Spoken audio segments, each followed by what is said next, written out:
मायके में माँ होती है, ससुराल में सासू माँ होती है। मायका तो मायका है और ससुराल तो ससुराल ही है। सास माँ नहीं होती।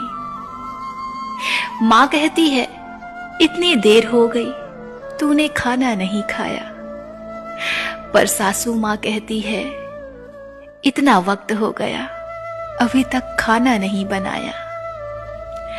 माँ कहती है इस महीने कुछ खरीद लेना, तेरे लिए कुछ पैसे बचाए हैं। सास कहती है सारे पैसे अपने तूने आवारागर्दी में उड़ाए हैं।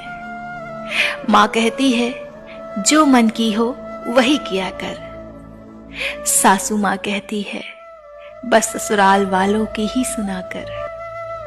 फर्क तो बहुत है ना।